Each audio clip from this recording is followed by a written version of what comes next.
Sasi Tharoor, V D Satheesan ഇവരുടെ രാഷ്ട്രീയ ഭാവി തന്നെ അനിശ്ചിതത്വത്തിലായിരിക്കുകയാണ്. വെള്ളാപ്പള്ളി നടേശൻ്റെ പ്രസ്താവന 100 സീറ്റുകൾ നേടിയില്ലെങ്കിൽ സതീശൻ വനവാസത്തിന് പോകുമോ എന്നുള്ള ചോദ്യമാണ്. അപ്പോൾ ശശി തരൂരിനെ സംബന്ധിച്ചിടത്തോളം ശശി തരൂരും കോൺഗ്രസിന് അനഭിമതനായി തീർന്നു. പക്ഷേ ബി ജെ പിയിലേക്ക് പോകാനുള്ള വാതിലുകൾ പൂർണ്ണമായും തുറന്നിട്ടില്ല എന്ന് തന്നെ പറയേണ്ടി വരും.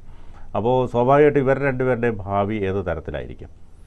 അല്ല, വെള്ളാപ്പള്ളി നടേശൻ പറഞ്ഞത് 100 വേണ്ട, 2 സീറ്റ് ഞാൻ കുറയ്ക്കുന്നു, 98 സീറ്റ് പിടിക്കുന്നു, ഇല്ലെങ്കിൽ വനവാസത്തിന് പോകുമെന്നാണ് ചോദിച്ചത്.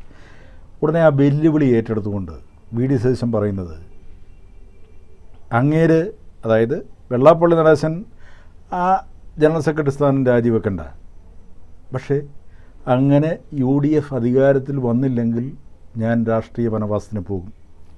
അതൊരു 1.5 വെല്ലുവിളിയാണ്, പറയാതിരിക്കാൻ വയ്യ. ആ വെല്ലുവിളി ഏറ്റെടുത്തത് അതിന് ചങ്കുറപ്പെന്ന് തന്നെ പറയാം.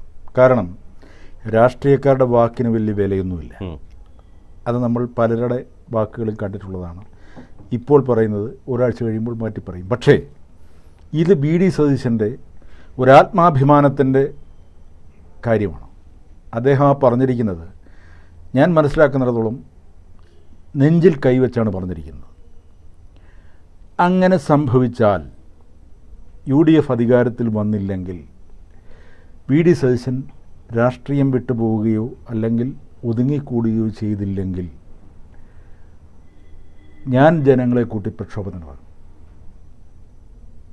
എന്നാൽ വി ഡി സതീശൻ്റെ ആത്മവിശ്വാസമുണ്ടല്ലോ, അധികാരത്തിൽ വരുമെന്ന് പറയുന്ന ആത്മവിശ്വാസം, അത് കോൺഗ്രസ് അനുഭാവികൾക്കും അണികൾക്കും കൊടുത്തിട്ടുള്ള ഒരു ഊർജം ചില്ലറയല്ല.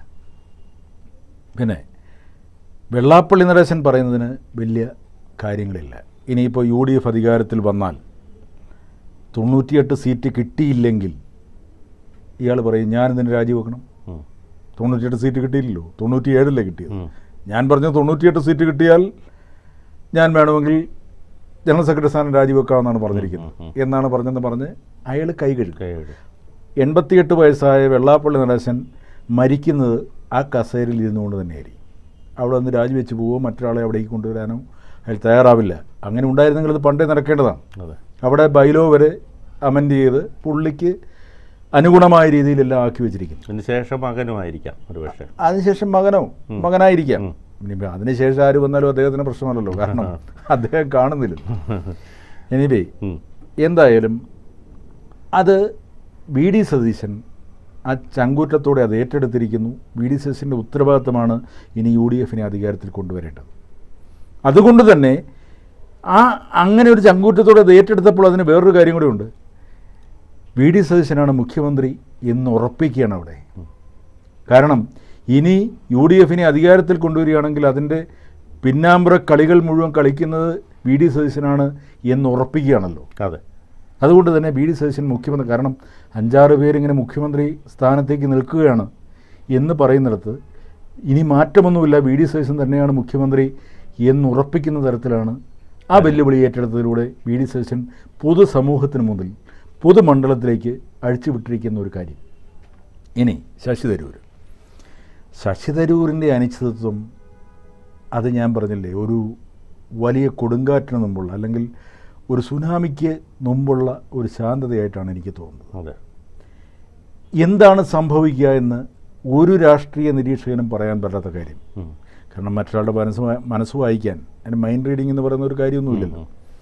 എന്താണ് ശശി തരൂർ പറയുന്നത്? അദ്ദേഹം ഉറപ്പിച്ച് പറയുന്നു, ഞാൻ ബി ജെ പിയിലേക്ക് പോവില്ല എന്ന് പറയുന്നുണ്ട്. അത് ശരിയായിരിക്കാം. അതിന് പകരമായി NDA മുന്നണിയിലേക്ക് വന്നാൽ മതിയല്ലോ. മറ്റൊരു രാഷ്ട്രീയ സംഘടന ഉണ്ടാക്കിക്കൊണ്ട് NDA മുന്നണിയിൽ ഒരു അസോസിയേറ്റ് മെമ്പറായിട്ടെങ്കിലും നിന്നാൽ മതിയല്ലോ. അതിന് BJP പോകണമെന്നില്ല. അവിടെയും ഞാൻ നേരത്തെ വെള്ളാപ്പള്ളി നടേശൻ വാക്ക് മാറ്റി പറയുമെന്ന് പറഞ്ഞതുപോലെ ശശി തരൂരിന് പറയാം, ഞാൻ BJPയിലേക്ക് പോകില്ല എന്ന് ഞാൻ പറഞ്ഞതല്ലേ, ഉറപ്പിച്ച് പറഞ്ഞതല്ലേ. ഞാൻ പോയിട്ടില്ലല്ലോ, ഞാൻ എൻ്റെ സംഘടനയുമായി അല്ലെ എൻ്റെ രാഷ്ട്രീയ പാർട്ടിയുമായി ഞാൻ മുമ്പോട്ട് പോകുന്നു എന്ന് പറയാം. അതല്ല, ഇപ്പോൾ കോൺഗ്രസിന് നേതൃത്വമുണ്ടല്ലോ. ഖാർഗെ ആയാലും രാഹുൽ ഗാന്ധി ആയാലും KC വേണുഗോപാൽ ആയാലും അദ്ദേഹത്തെ ഒന്ന് അനുനയിപ്പിക്കാൻ ശ്രമിച്ചാൽ, അദ്ദേഹത്തെ കൂടെ കൂട്ടാൻ ശ്രമിച്ചാൽ അദ്ദേഹം എവിടെയും പോവില്ല.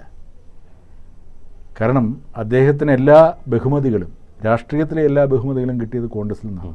അദ്ദേഹത്തിന് അതിൻ്റെ ഒരു വിധേയത്വമുണ്ട്, അതിൻ്റെ ഒരു കടപ്പാടുണ്ട്. അതില്ലെന്നൊന്നും പറയാൻ കഴിയില്ല. അവിടെ അദ്ദേഹത്തെ നിരന്തരമായി പുറംകാലിന് തൊഴിച്ച് തെറിപ്പിക്കാൻ ശ്രമിച്ചപ്പോഴാണല്ലോ അങ്ങേര് ഇടഞ്ഞത്. ഇടയാൻ കാരണം തന്നെ എന്താണ്? ഇപ്പോൾ ഓപ്പറേഷൻ സിന്ദൂറിൻ്റെ അതിൻ്റെ വിശകലനം നടത്താനായിട്ട് അന്യരാജ്യങ്ങളിലേക്ക് പോകാൻ ഇദ്ദേഹത്തെ ഏൽപ്പിച്ചപ്പോൾ കോൺഗ്രസ് പറഞ്ഞു ഞങ്ങളോട് ആലോചിച്ചില്ല. അദ്ദേഹം അതിനനുയോജ്യനാണ് എന്ന് കണ്ടിട്ടായിരിക്കണമല്ലോ BJP അങ്ങനെ ഒരു തീരുമാനമെടുത്തത്, അല്ലെങ്കിൽ നരേന്ദ്രമോദി അങ്ങനെ, അമിത്ഷാ അങ്ങനെ തീരുമാനിച്ചത്. അതെ. ഇനി അവരുടെ തീരുമാനത്തിൽ അദ്ദേഹം അതിന് യോഗ്യനാണ് എന്ന് മാത്രമല്ല, അദ്ദേഹത്തെ എങ്ങനെ കൂടെ കൂട്ടാമെന്നുള്ള ഒരു ആലോചന ഉണ്ടായിക്കൂടുന്നില്ല. ഇല്ല. അത്ര ബുദ്ധിമാനാണല്ലോ അമിത്ഷായും നരേന്ദ്രമോദിയും. ഏറ്റവും മിടുക്കന്മാരെ മറ്റ് രാഷ്ട്രീയ പാർട്ടികളിൽ തലയ്ക്കകത്ത് ആളുതാമസമുള്ളവരെ BJPയിലേക്ക് കൊണ്ടുവരാനുള്ള അവരുടെ ശ്രമത്തിൻ്റെ ഭാഗമായി കൂടുന്നില്ല. എന്തായാലും അത് സംഭവിച്ചു. അത് സംഭവിച്ചതിന് ശേഷവും ഇപ്പം കേരളത്തിൽ തന്നെ കെ മുരളീധരൻ പറയുന്നു, അങ്ങനെ ഓരോരുത്തരും മാറി മാറി എന്ന് പറയുകയാണ് അദ്ദേഹം ഞങ്ങളോടൊപ്പമല്ല. ഒരു മുതിർന്ന നേതാവായ കെ മുരളീധരൻ പറയുകയാണ് അദ്ദേഹം ഞങ്ങളോടൊപ്പമല്ല എന്ന് പറയുമ്പോൾ എന്താണ് അദ്ദേഹം വിചാരിക്കേണ്ടത്? സാധാരണ മനുഷ്യർ വിചാരിക്കേണ്ടത്? അദ്ദേഹം വിചാരിക്കുന്നത് എന്താണ്? കേരളത്തിലെ നേതൃത്വം അറിഞ്ഞിട്ടാണല്ലോ, അല്ലെങ്കിൽ ഇവിടുത്തെ KPCC പ്രസിഡൻറ്റോ അല്ലെങ്കിൽ AICC പ്രസിഡൻറ്റോ ആരും അതിനെതിരെ ഒന്നും പ്രതികരിച്ചിട്ടില്ലല്ലോ. അദ്ദേഹം ഇപ്പോഴും ഞങ്ങളോടൊപ്പമാണ്. അദ്ദേഹത്തിന് ചില തെറ്റിദ്ധാരണകളുണ്ട്, അല്ലെങ്കിൽ ഞങ്ങൾക്ക് ചില തെറ്റിദ്ധാരണകളുണ്ട്, അത് പരസ്പരം പറഞ്ഞു തീർക്കാനുള്ളതേ ഉള്ളൂ എന്ന് പറഞ്ഞാൽ പോലും അദ്ദേഹത്തിനത് മനസ്സിലാവും. ഇവിടെ ആരും ഒന്നും പറയുന്നില്ല. അദ്ദേഹം എങ്ങനെയെങ്കിലും പുറത്തോട്ട് പൊക്കോട്ടെ എന്നുള്ളതാണ് എനിക്ക് തോന്നുന്നത് കോൺഗ്രസിലെ ഒരു വിഭാഗത്തിൻ്റെ ലക്ഷ്യം. അതിനൊരു കാരണമുണ്ട്. അദ്ദേഹത്തിനെ എവിടെ അക്കോമഡേറ്റ് ചെയ്യും? ഏത് പൊസിഷൻ കൊടുക്കും? അദ്ദേഹം കേരള രാഷ്ട്രീയത്തിലേക്ക് വരണമെന്ന് ആഗ്രഹിക്കുന്നുണ്ട്. കാരണം ഇനി അടുത്ത കാലത്ത് കേന്ദ്രത്തിലൊരു ഭരണം കിട്ടുമെന്നോ അവിടെ ഒരു മന്ത്രിസ്ഥാനമോ മറ്റു കാര്യങ്ങളോ ഒന്നും പ്രതീക്ഷിക്കാൻ വയ്യ. അപ്പോൾ കേരളത്തിലാണ് എൻ്റെ ഒരു പ്രതീക്ഷ. കേരളത്തിൽ മത്സരിക്കണമെന്ന് അദ്ദേഹം ആഗ്രഹിക്കുന്നു. അങ്ങനെ മത്സരിച്ചാൽ അദ്ദേഹം കണ്ണുവെക്കുന്നത് മുഖ്യമന്ത്രി സ്ഥാനാർത്ഥിയായിട്ടാണ്, മുഖ്യമന്ത്രി സ്ഥാനത്തേക്കാണ്. അങ്ങനെ അദ്ദേഹം കണ്ണുവെക്കുന്നത് തെറ്റൊന്നും പറയാനില്ല. അദ്ദേഹത്തിന് എത്രയോ വർഷത്തെ, ഇപ്പോൾ 4 ടേമിൽ MP ആയിരുന്നു. അദ്ദേഹത്തിന് രാഷ്ട്രീയ പരിചയമില്ലെന്ന് പറയാൻ പറ്റില്ല. പിന്നെ നല്ലൊരു വിഷനുള്ള ആളാണ്. ഒരു വിഷണറി ആയിരിക്കണമല്ലോ ഒരു പൊളിറ്റീഷ്യൻ എന്ന് പറഞ്ഞു. അപ്പോൾ അദ്ദേഹത്തെ മുഖ്യമന്ത്രിയാക്കി കൊണ്ടുവന്നാൽ കോൺഗ്രസ് നേതൃത്വം തീരുമാനിച്ചാൽ കോൺഗ്രസിന് പുഷ്പം പോലെ ജയിക്കാൻ കേരളത്തിൽ, UDFന് അധികാരത്തിൽ വരാം. സംശയമൊന്നും വേണ്ട. കാരണം പല രാഷ്ട്രീയ പാർട്ടിയിൽ വിശ്വസിക്കുന്ന ചെറുപ്പക്കാർ ഇപ്പോഴും ശശി തരൂരിനെ ആരാധിക്കുന്നവരുണ്ട്. അവർക്ക് ശശി തരൂരിനെ ഇഷ്ടമാണ്. അദ്ദേഹം ഇവിടെ ഒരു മുഖ്യമന്ത്രിയാവുന്നു എന്ന് പറഞ്ഞാൽ അവർക്ക് താല്പര്യമാവും. പക്ഷേ അതൊന്നും കോൺഗ്രസ് നേതൃത്വത്തിന് പറ്റുന്ന കാര്യമല്ല, പറ്റുന്ന രീതിയല്ല. ഇപ്പോൾ ഞാൻ പറഞ്ഞില്ലേ, VD സതീശൻ ഈ വെല്ലുവിളി ഏറ്റെടുത്തപ്പോൾ VD സതീശൻ മുഖ്യമന്ത്രി സ്ഥാനാർത്ഥിയായി എന്ന് ഉറപ്പിക്കുകയായിരുന്നു. അപ്പോൾ പിന്നെ മറ്റൊരു മുഖ്യമന്ത്രി അവിടേക്ക് നോക്കേണ്ട കാര്യമില്ല. പിന്നെ മറ്റ് ഏറ്റവും നല്ല മന്ത്രിസ്ഥാനം കിട്ടാൻ വേണ്ടി പരിശ്രമിക്കുക എന്നേ ഉള്ളൂ. നമുക്ക് മത്സരിക്കാൻ തീരുമാനിക്കുന്നവർ മറ്റ് മന്ത്രിസ്ഥാനങ്ങൾക്ക് വേണ്ടി കാത്തിരിക്കുക. അതാണ് ഇപ്പോൾ ഈ പറഞ്ഞതുപോലെ ഇത്തരത്തിൽ ഇപ്പം UDFന് തന്നെ അധികാരം കിട്ടുമോ എന്നുള്ള കാര്യത്തിൽ പോലും ഇപ്പോൾ സംശയമുണ്ട്. കാരണം ഈ രീതിയിലാണ് ഇപ്പം മുഖ്യമന്ത്രി സ്ഥാനത്തിനൊക്കെ വേണ്ടിയിട്ടുള്ള ഒരു ബഹളം എന്നതൊഴിച്ചാൽ മറ്റു വിധത്തിലുള്ള പ്രവർത്തനങ്ങൾ നടക്കുന്നില്ല എന്നുള്ളതാണ്. മറിച്ച് BJP ഒക്കെ വലിയ പ്ലാനുകളുമായിട്ടാണ് മുന്നോട്ട് പോകുന്നത്. LDF അതുപോലെ തന്നെയാണ്. അതെന്താണെന്ന് വെച്ചാൽ CPMലും BJPയിലുമൊക്കെ മതി, ശബ്ദിക്കണ്ട, ഇരിക്കും അവിടെ എന്ന് പറഞ്ഞാൽ അത് പറയാനൊരു നേതാവുണ്ട്. അതിന് പറ്റിയ നേതാക്കന്മാരുണ്ട്. അതനുസരിക്കാൻ അണികളും തയ്യാറാണ്, അല്ലെങ്കിൽ കീഴ്ഘടകങ്ങൾ തയ്യാറാണ്. കോൺഗ്രസ്സിൽ അങ്ങനെയല്ല. കോൺഗ്രസ്സിൽ അങ്ങനെ ഒരു നേതൃത്വം പറഞ്ഞാൽ താൻ പോടൂ എന്ന് പറഞ്ഞ് തിരിഞ്ഞു നടക്കുന്ന ആളുകളാണ് നേതാക്കന്മാർ. എല്ലാവരും നേതാക്കന്മാരാണ്, എല്ലാവരും ലീഡേഴ്സാണ്, എല്ലാവരും ഉത്തുംഗ ശൃംഖത്തിലാണ് ഇരിക്കുന്നത്. അവർക്കൊന്നും താഴേക്ക് നോക്കാൻ തയ്യാറല്ല.